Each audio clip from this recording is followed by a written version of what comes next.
Welcome, ladies and gentlemen, to the top 10 things that will help Scum, in my opinion. Now, I'm not going to call this video 10 things that will save Scum, okay? That will be overdoing it, but I do believe there's 10 things that I can think of that will really help Scum at the present moment. Now, there's a lot of decisions that get made that confuses us sometimes, and I am not someone who who focuses on the negative things. I focus on the positive things. For instance, them creating this game in the first place. If it wasn't for their creativity and their hard work, I wouldn't have something that I'm truly passionate about.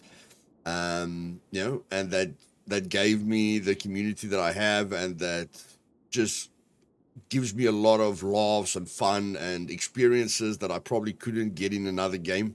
So I don't really look at the negative side, but I do hear my community. I do talk with thousands of people. I do listen to complaints. I do listen to suggestions. I go through my Discord regularly. I don't always respond on anything, but I do take it into consideration. And then, things that I feel are very important, I like to mention. So the first thing that I think, or that I know would help Scum tremendously, is a test server. I am on my test server currently. There's a lot of things that I can test at the moment. I'm playing around with improvised shotguns and improvised pistols and all the improvised gear that you can have on you.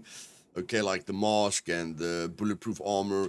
Like, I love testing things, guys, and that's why I don't mind low loot settings, because you're forced to do things like this on low loot settings, which just changes the game for me. But at the end of the day, there's a lot of things that I have to test, especially when I have an idea, especially when I experience something in the game and I have to test exactly how it works. Whenever something happens that I don't understand, I have to test it out. And I do feel that it's almost a meme at this point. Hot fixes in Scum is almost a meme. Now, I don't mind one thing or two things, okay, that the Scum devs miss in a patch or a hotfix. But when it's to the extent of the 0.8 update, and when it's to the extent of the 0.85 update, like the 0.8 update hurt a ton of the community, but the 0.85 update hurt a lot of the server owners. And I mean, there's a lot. I feel if it wasn't for the private servers, that people would have a lot less choices with servers, okay, and a lot less security. But yeah, the 0.85 update did frustrate a lot of server owners, and there's still a problem with servers not being seen and stuff like that. But never mind that. The meme that they posted about the 7 hot fixes, okay, that that is probably going to need to fix the 0.8. I know it's become a joke and a meme at this point, but to get serious, I don't think it's that funny.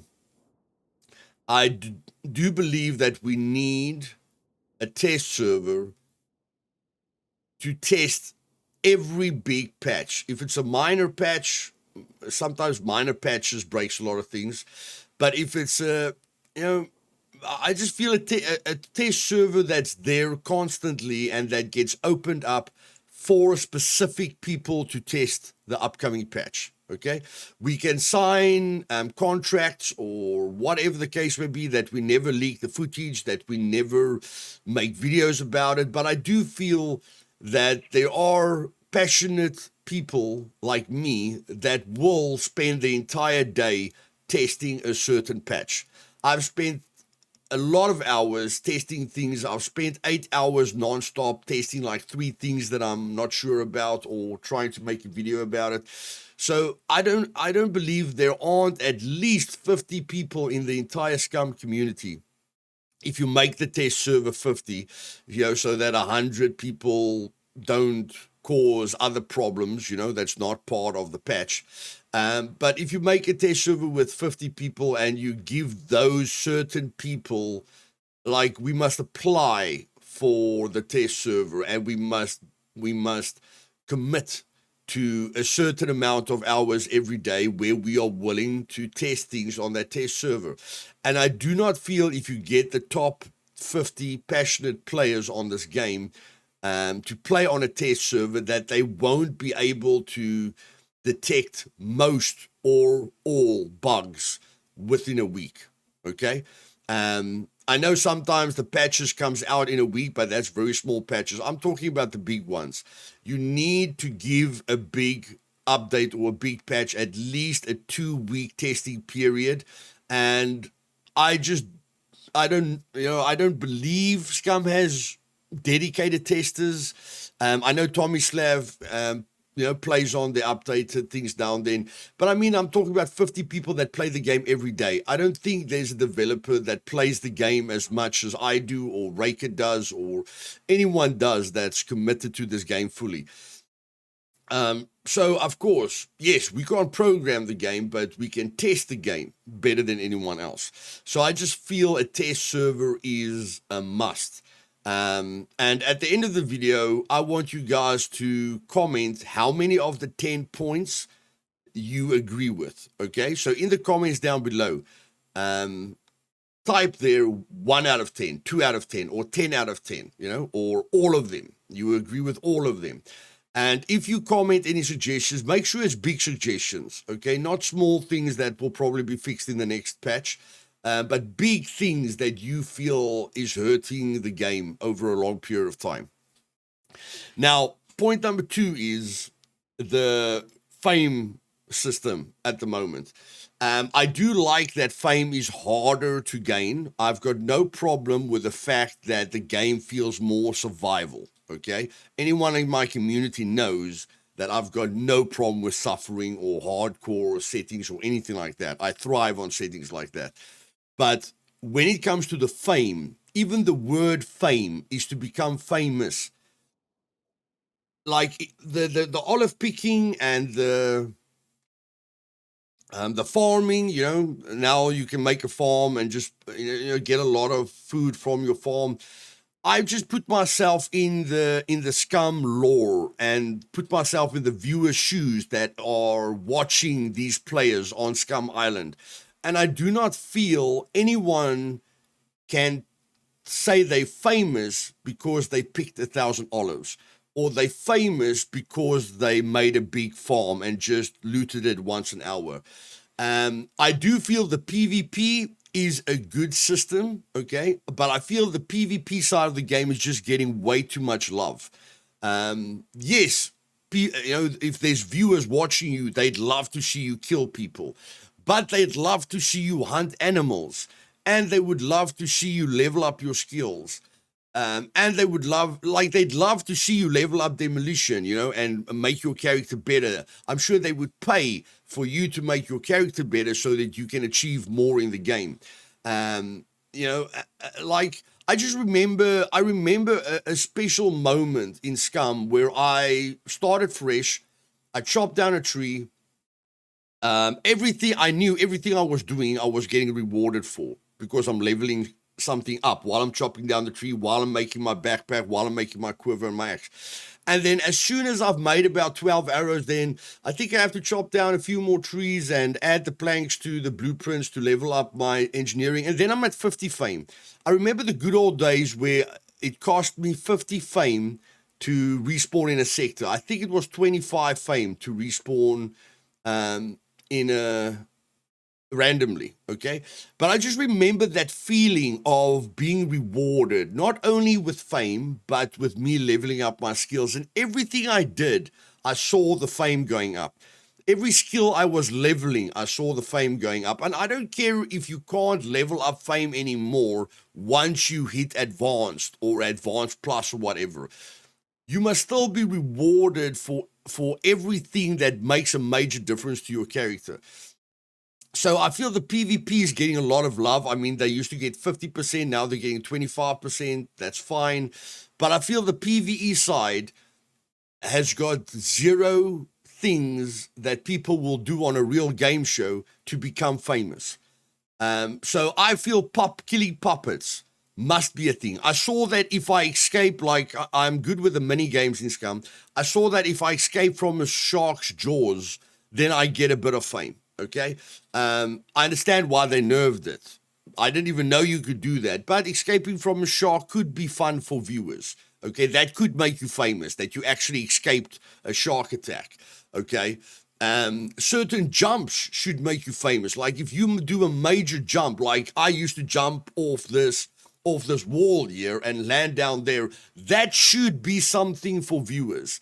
But instead of me having fun now the bike explodes halfway. Okay, the bike literally implodes halfway down the jump, which removes a lot of the fun that I had with my community. And it doesn't make sense. Why does a bike explode halfway?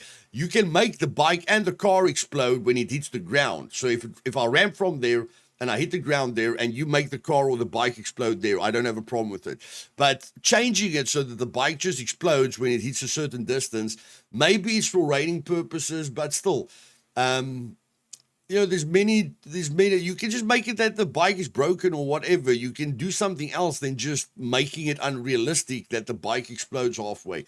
What I'm trying to say is a long jump should give you a bit of fame because that's exciting. That can get you famous on the game show. Killing puppets should give you fame. Someone mentioned a kill streak. Now I don't want to have a kill streak on the screen, but having programming so that you get more fame if you kill puppets in a kill streak, like you're on a very difficult server with a ton of puppets, that should give you fame. I just feel like the fame system should be connected to something that you do to become famous, which people love watching. And picking olives is not something I love doing and not something that I feel people love watching. And making a massive farm just to pick the paid potatoes and throw my teammates with it to have a bit of fun, that is not supposed to get me famous. So I feel raiding someone, using explosives on someone else's base should give you a lot of fame. Not a lot, but it should be more than one, okay? And I believe that to level up a skill from no skill to basic should be like the past, okay? Like you must get quite a bit of fame, and then from basic to medium less, from medium to advanced even less, and then from advanced to advanced plus you can make it, very, very little. I don't care, but a new player must feel that sense of achievement, that sense of this is not a running simulator. I'm getting rewarded for everything I'm doing. You should get the player excited.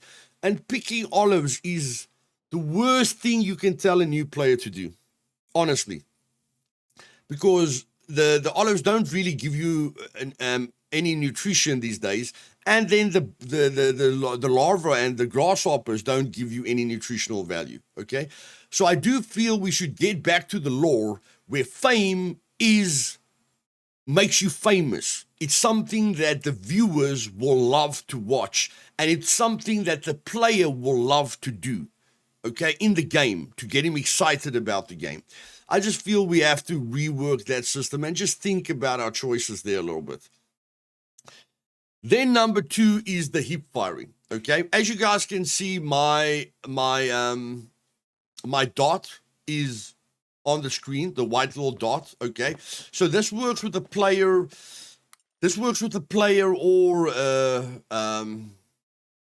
whether you kill a puppet or a player doesn't really matter. So if I just spawn in,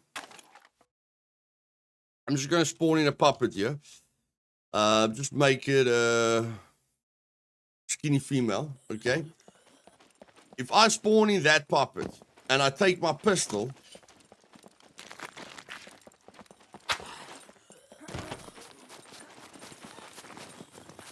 if I put the dot on her, okay, and I want to emphasize this, guys. I really want to emphasize this, okay. No one is supposed to be able to hip fire a gun from this distance. No one is supposed to be able to do that. Now, what you guys saw me do there is just click the button twice. Okay? So you can do that with Steam even has a crosshair overlay. Some screens have a crosshair overlay. I understand that it's impossible to catch every person using an overlay or a shadow play on, in the NVIDIA settings so that nighttime looks like daytime. It's difficult. It takes a lot of admin work, which I've been doing on my servers. But at the end of the day, that is impossible. This game is based on realism. If a guy's standing there on the hill, I must not be able to hip fire him because I can put my dot on him with a sniper rifle. And you can. If you can, those little rocks right there, okay, those little rocks right there that I'm pointing at, if there's a guy on top of that rock, and I've got an M82 or SVD, and I've got a permanent dot on my screen. So I've got a dot like this on my screen permanently. I can just put my thing on him and kill him, okay? As simple as that, from that distance. That is unrealistic. So what we're seeing with is a bunch of Counter-Strike players or Warzone players or tryhard players that is using everything in the book to have a major advantage over other players. But it's got nothing to do with skill, because I have done a death match with a player that I knew was using a dot, and then when he didn't use the dot, I beat him like 20-10. And then when he used the dot, he beat me. Like, especially when it comes to sniper rifles. Like when you're using ARs and you can use corners and stuff like that, and I can come around the corner and I can still hip fire because he's very, very close to me. That changes the score a little bit. But as soon as you have a sniper battle, you will lose 20-0 because the time it takes you to aim down the sight and then calculate the distance and blah, blah, blah.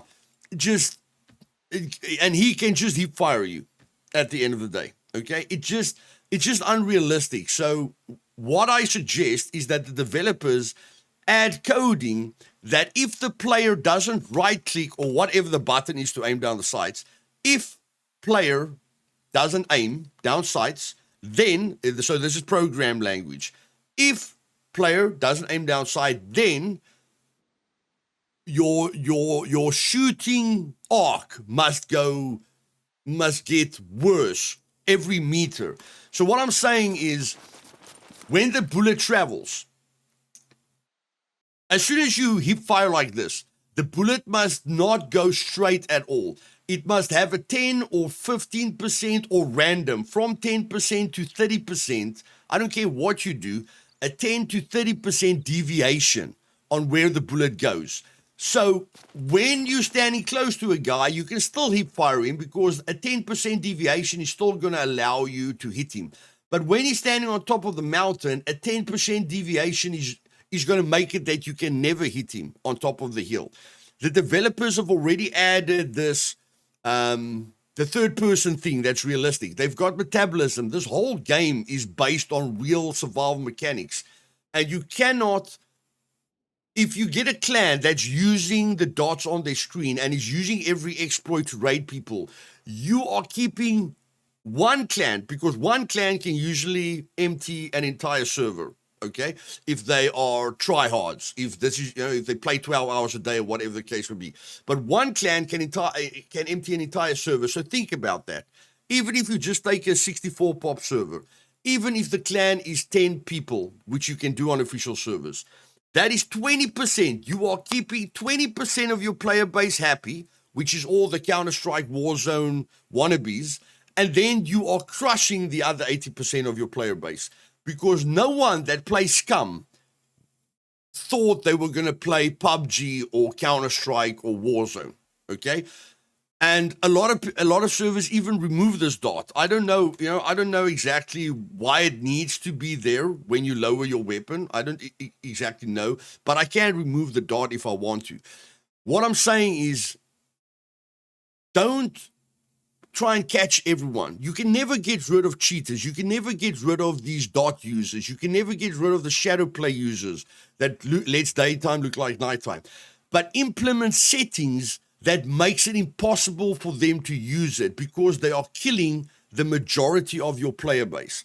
And the fact that Scum is on 20,000 or 10,000 average players at the moment and Daisy's on 30 is in my opinion, in the people that love Scum, it is a slap to the face when we know how special this game can be.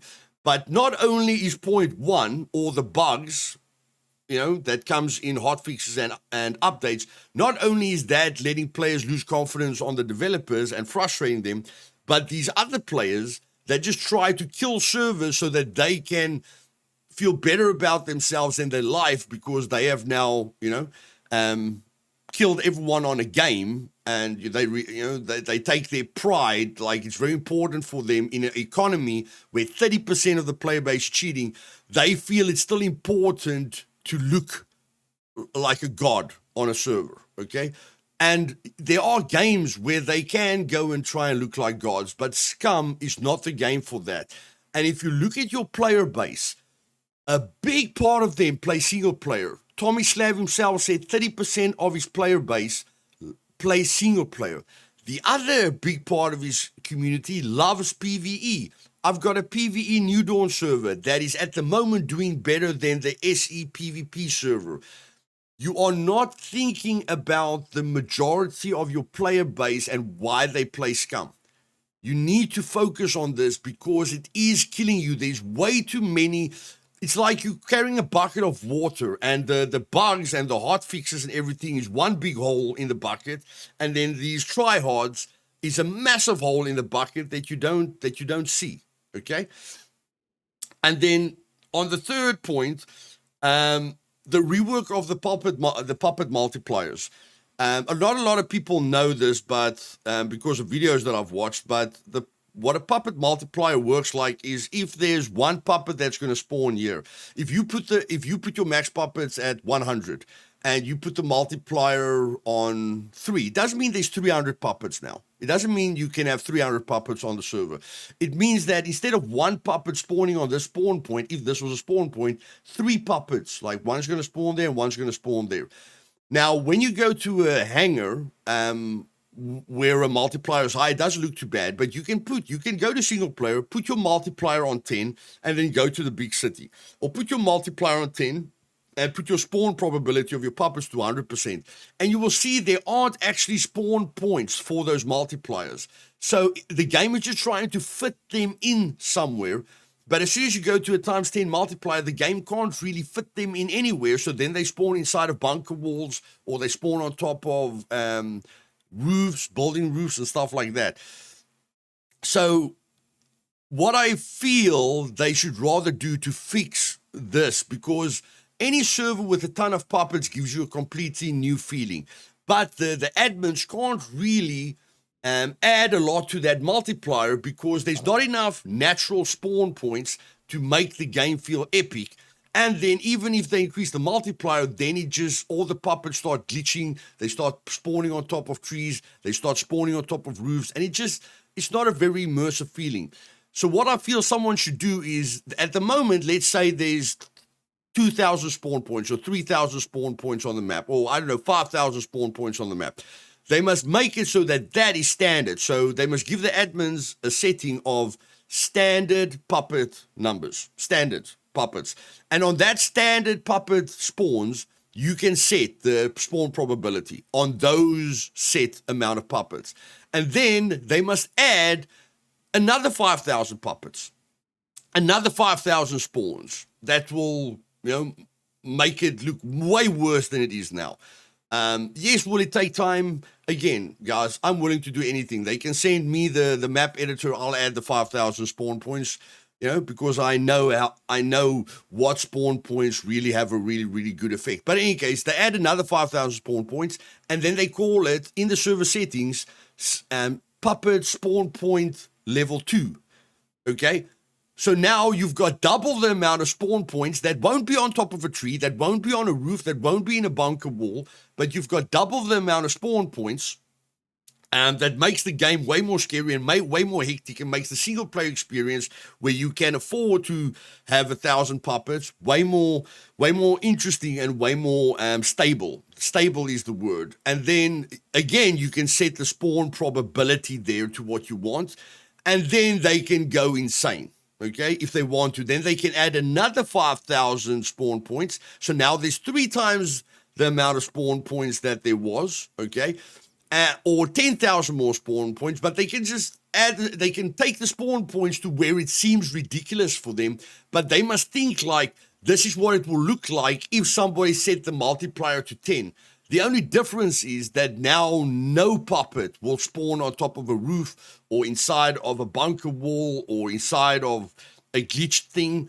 They will actually all spawn on points that I've set. Even if I set the spawn points on top of each other, like you enter a bunker and you open the door, you open a bunker door in a passageway and they almost can't move. It can be that. I'm not saying it must be that insane, but you guys understand what I'm saying. A level 1 puppet spawner, a level 2 puppet spawner, and a level 3 puppet spawner with much more placed spawn points, and then you can set the multiplier to what you wanted. So the multiplier, the way it works now, I think should be removed. It causes a lot of issues, especially when people want insane amount of puppets. Like I say, anyone can go to single player, set the multiplier to 10, so set your puppets to 500, set your multiplier to 10, set your spawn probability to 100%, and then see what that looks like when you enter the big city. Okay. Or a town, you will see it. It doesn't look natural. Like how did the puppet get on top of the roof, or whatever the case may be. Point number 5 is loot settings for admins. Now, at the moment, I feel that vanilla loot is very survival-like. Okay, if you loot normally, if you loot a town, if you loot places that you can loot all the time without having anything on you, it does feel hard. Vanilla loot feels good. But as soon as you get screwdrivers and as soon as you get bobby pins and you open up lockers feel broken a lot of the time. Okay, so what I feel is, instead of just giving us examiner spawn points, I'm talking now about an admin's point of view, but players will know what I'm talking about. Instead of just giving me a percentage on how often loot spawns in the outside and how often loot spawns in something that you have to search like this, give me a loot setting for lockers. What do I want the loot settings to be in lockers? Just more options. So at the moment, I can't think of a lot, because a cargo drop must be worth it. But it's a locked container. Okay, so I feel kill boxes must be worth it. I feel cargo drops must be worth it. But because you can give us a way to limit the amount of key cards that spawn. Because if you give us a setting on the lockers, then where we feel it's a little bit too easy now with lockers, with the amount of weapons that we're getting, we can increase the outside wall loot settings a bit more and lower the locker settings a bit until we get to a setting that the server owner likes. Okay, so he tweaks the examiner spawn points. He tweaks the loot that's just in the open. He tweaks that, and he tweaks the locker spawn points to where he and his community feels it's a very good balance. And giving the admin or the server owner more control over these things cannot hurt you.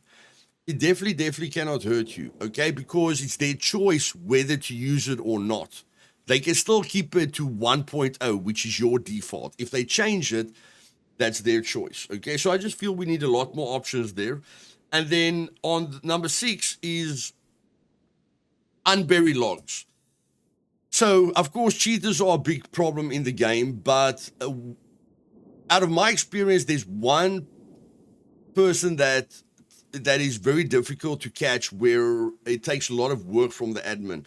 It's unburying loot. So we have got logs so that we know who the, like I recommend all of you, if you guys want to help the admins, lock every single chest of yours, even if it's just a bronze lock, okay? Even if you just need 5 padlocks to lock that container.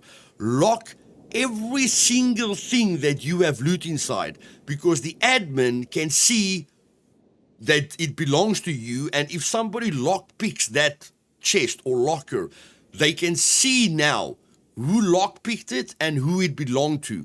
If you don't add a lock to it, there's no log for us to go and look. So if a guy, let's say a person teleports into your base, or uses a cheat to get into your base, then if your containers aren't locked, he can walk right into the center of your loot room, because he can probably glitch through the walls, but he still has to lockpick, okay, the lockers, and we can catch him that way. But we need more logs, like the unburied log. I want to know when someone has unburied something, okay?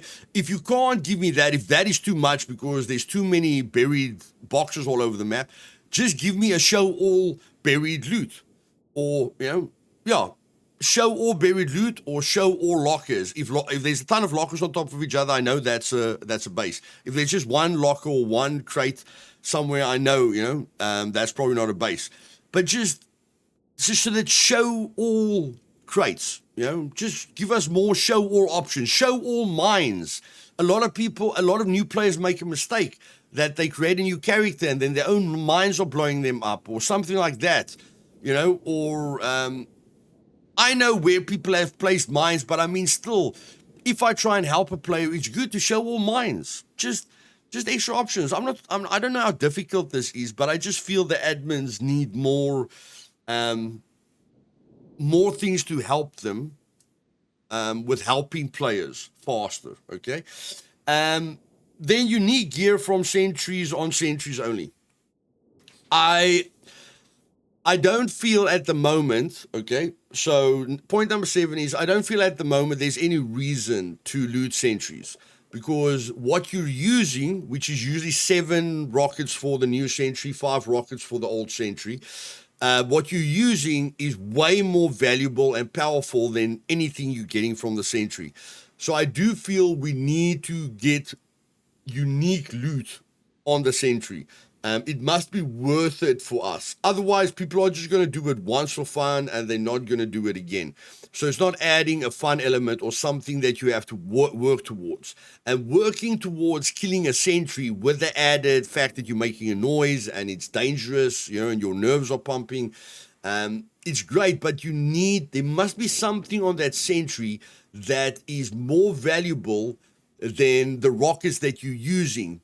But it shouldn't just be more raiding equipment, because if you let the sentry have more rockets than you need to kill it, then people are just going to spam it to death. Then it's not something that you're working towards, it's just another exploit that you're using. So the sentry should have something that is more important to you, more valuable, not for raiding, but more valuable than you killing it. Okay, if you have plans for the future, like there's hacking loot inside the sentry, then sure, okay, just get it to where there's a reason to kill the sentry instead of just doing it for fun. Then point number 8 is the 100 zones. I do feel the 100 zones are very, very important, and I've said this in my interviews before. At the moment, we can only create 25 zones, okay? We can only create 25 zones. And as you guys know, there's 25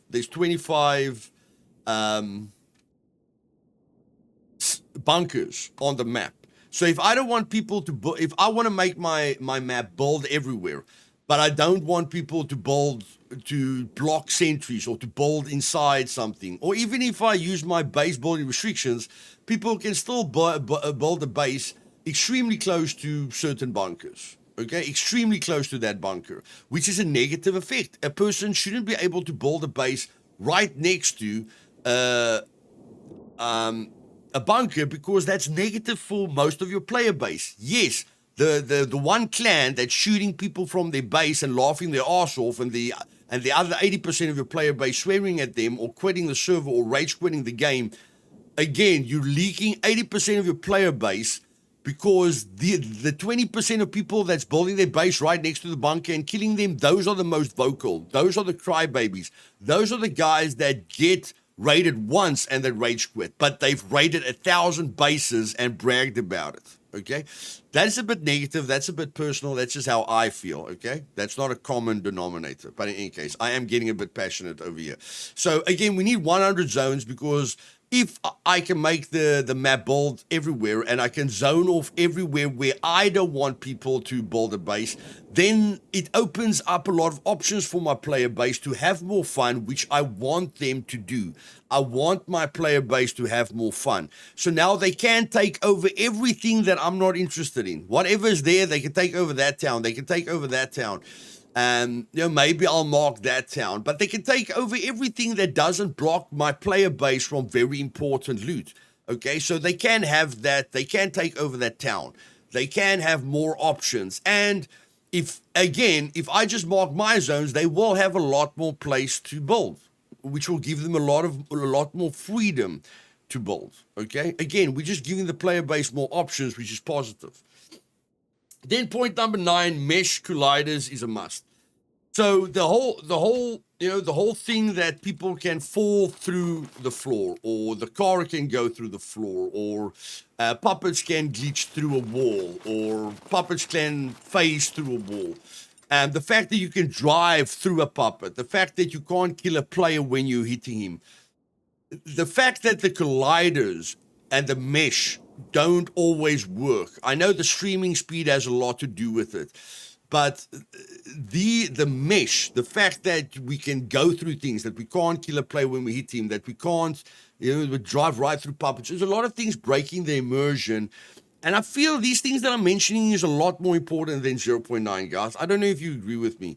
These things that I'm focusing on is a lot more important than 0.9. And I do feel we cannot solve all these problems before we get to 1.0. Maybe when we get to 1.0, then after 1.0, I feel the way they're doing things now, they will only be able to optimize the game after 1.0. Because they said they're still going to add things to the game, but when they say adding things to the game, it means that they can't optimize and add, optimize and change.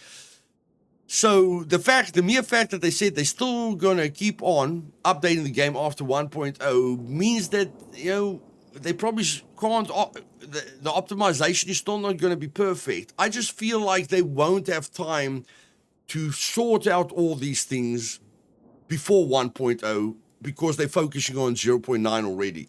So I feel this is a must to get this game to where the entire player base knows it can go. And it's just, the mesh. I want to hit a puppet. Like, the car needs to hit a puppet. Later in the game, you can make it that the bonnet gets dented, or I can see physical damage on the car. There's so many small details. And if any developers watching this, which are not a lot of I can count, I don't think any developer is going to watch this. But I mean, someone can probably give them the bullet points. But the thing is, a beauty of a game is in the small details. The metabolism is a small detail. And like the difficulty settings, I would love the developers to give the server owners a difficulty meter, a difficulty setting, because they've nerfed everything that they brought into the game. The foot abrasions, the trench foot, the hand abrasions, the effects. They've nerfed everything to death. But I still feel it must be the server owner's choice. Like it is, we can activate or deactivate exhaustion. That's fantastic, okay? We can activate or deactivate exhaustion. All I'm asking is give us a difficulty bar so that we can set it from 1 to 10.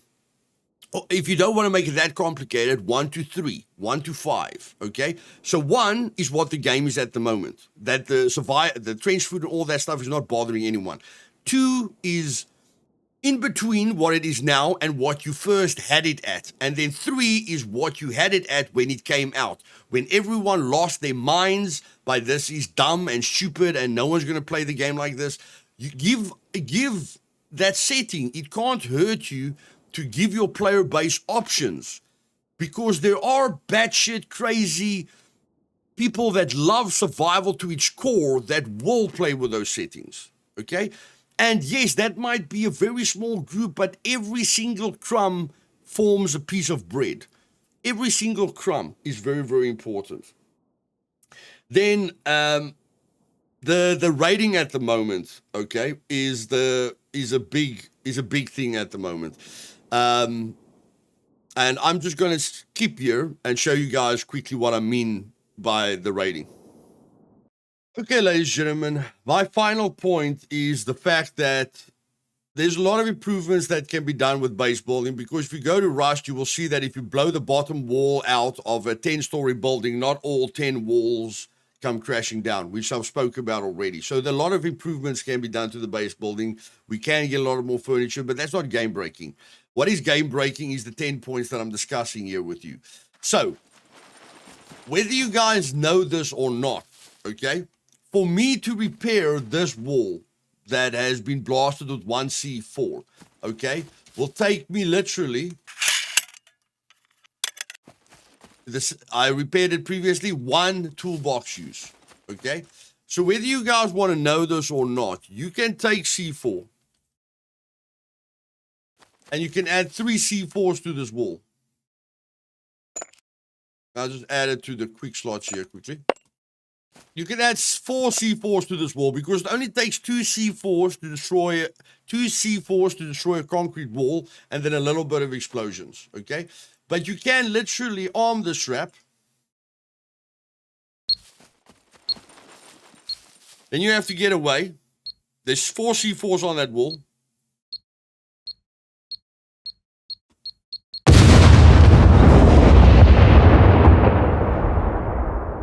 And now all of a sudden it worked. Now all of a sudden it worked. That's very strange, because it didn't work. But what I'm trying to tell you is you can put 10 TNTs on here. So in the past, that used to work with C4. If you place 2 C4s on a wall, then both of them will explode, okay? Where I just tested it before I started the video, it didn't work, okay? So that's a hit and a miss, which is very, very dangerous, because it takes you very long to make C4. But you can place 3 C4s on a concrete wall and blow it away, okay? That's good. You can blow it away, you can raid a base. But if you take TNT, you can plant 10 TNTs here, ignite the one,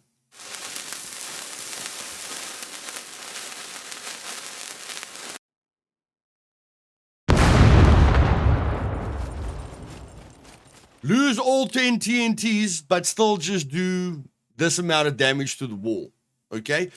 Now, do you guys want to know what the base owner can do? If you ever want to have fun in the game and you want to online raid instead of offline raid, do you want to know what the base owner can do? He can sit in his little room with his toolbox, okay? See, I blew away the toolbox, so let me just spawn in the toolbox here. He can sit in his little base. There's a toolbox. He can sit in his little base and just repair the one element that got hit. For 1 toolbox use. 1 toolbox use, guys. He can do this 100 times.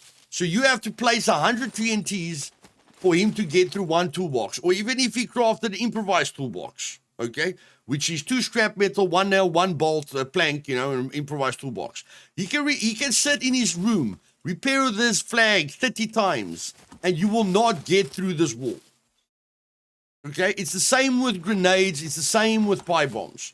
It doesn't matter how many pipe bombs you add to this wall. It's only going to do the damage of 1 pipe bomb. So this whole mechanic promotes offline raiding. Okay? And we can test it again with the C4, just to make sure this test works, because in the past it used to work. In the past they changed it so that you can place multiple C4s on a wall, okay, and it will blow up the wall. You can stack C4 so that the person can't repair, you know, the raid from inside his base. So this should leave us with about a very small amount of health.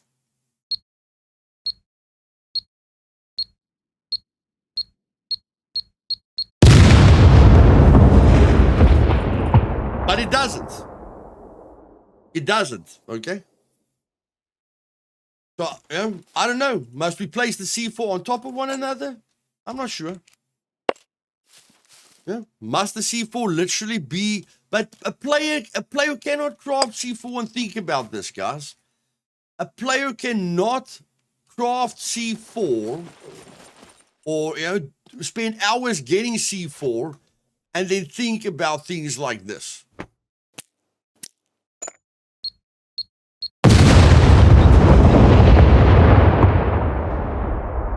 So it looks like you have to put the C4 on top of one another, okay? So if we put one stick on here,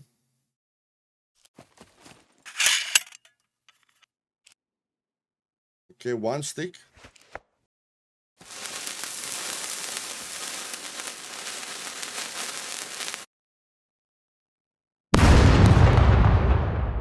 It does 680 damage.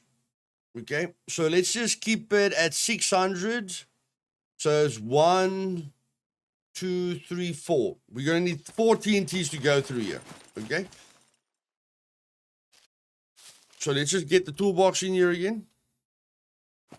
Let's repair it because it only takes 1 toolbox use. And then we're going to add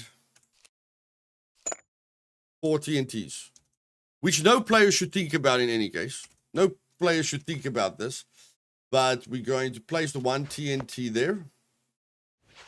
We're going to place the other TNT there. We're going to place the other TNT here.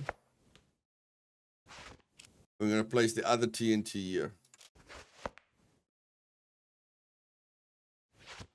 And we're going to light this one.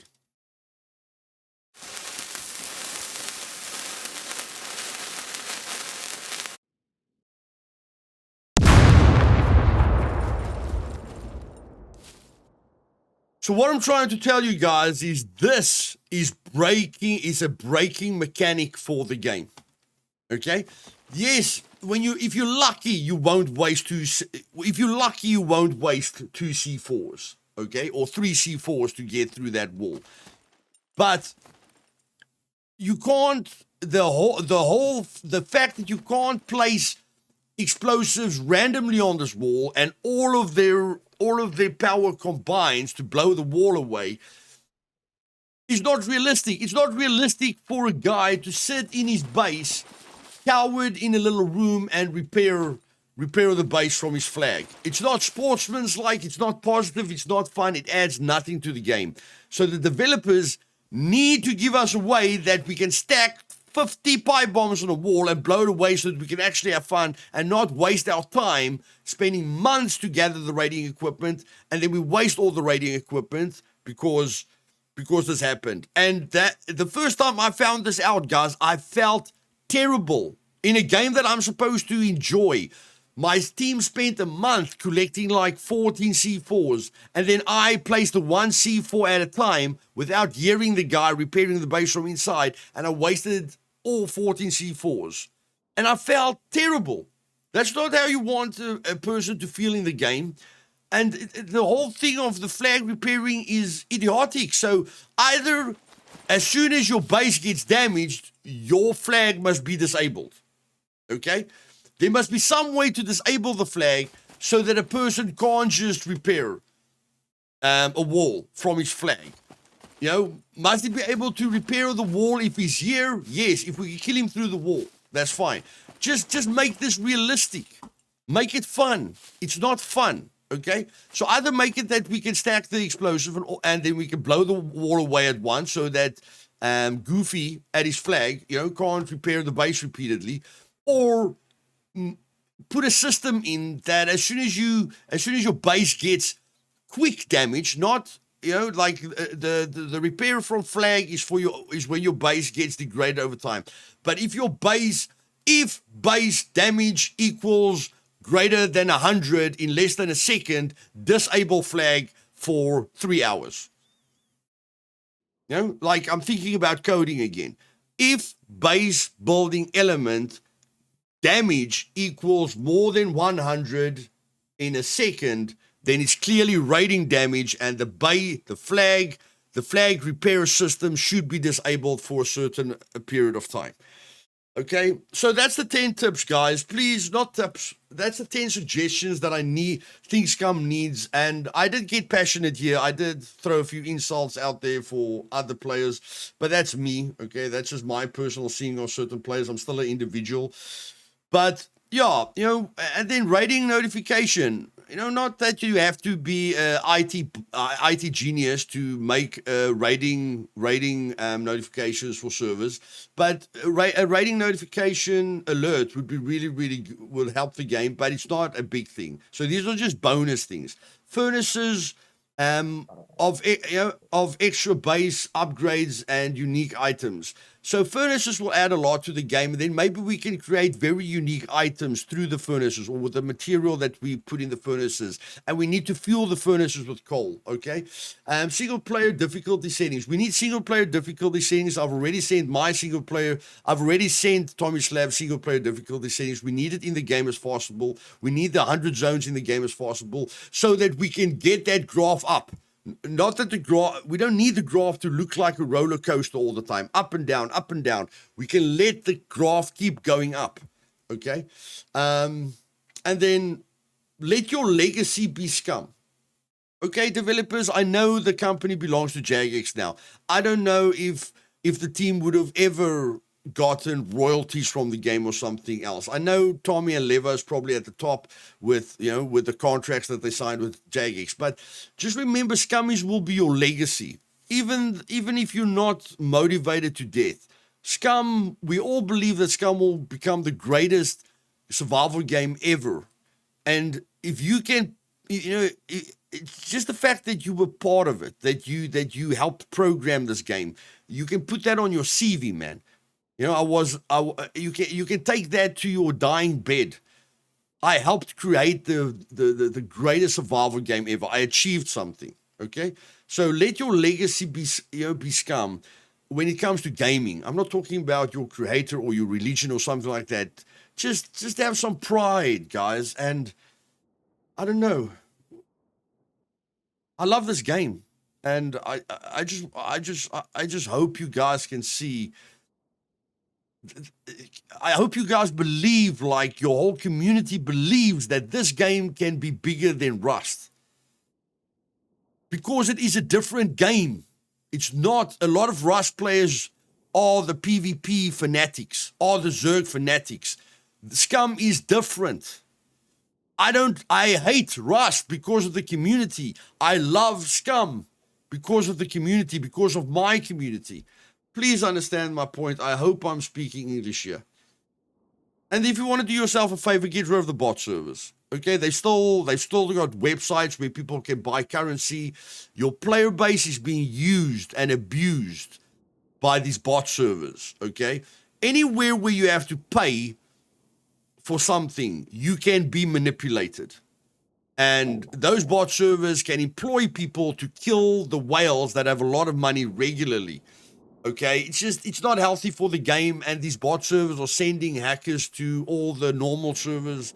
It's not needed in the game. Guys, again, the 10 points is test servers, fame rework, no hip firing, rework of the puppet multiplier, loot settings, more loot setting options for admins, more logs for the admins to see buried loot and stuff like that. Unique gear from sentries, okay? 100 zones, mesh and collider so that things don't glitch through everything, and so that our car doesn't fall through stuff, that we don't lose our body. Okay, just colliders where you actually hit something, where something can stop you, that you can't go through this wall, the puppet can't go through the wall, your car can't go through the floor, okay? And then higher TNT spawn points. So even after they've fixed all of this, take grenades out of the equation. We need to have specific gear for raiding, and then we need to have specific gear for players. Grenades are not supposed to be base orientated, but at the moment it does more damage than a pipe bomb. Grenades and flashbangs and that should be a tactical tactical way to have fun against players. Please nerve the grenade damage to death and increase the TNT spawns. And then I think one of my community members, just before I banned him, said that somewhere on the map, there's a place where TNT can be found repeatedly. So it's like there's a problem with that spawn point where TNT just spawns, all the time. So yeah, guys, those are the 10 things that I think will help Scum in the future. Tell me in the comments below how many of these points you agreed with, and then like the video just to support the cause. Let's get passionate. Let's start talking to each other like adults, and let's not think we're fighting against one another. We're just passionate about this game, and we just want to express ourselves in a constructive, healthy way. Sometimes we'll get a bit passionate, but there's nothing wrong with passion. If you enjoyed this video, click the like button for me. It helps the channel a lot. And if you want to see and learn everything there is to see and learn about Scum, then click that subscribe button, guys. I love you all. See you guys in the next video. Keep on surviving. Cheers.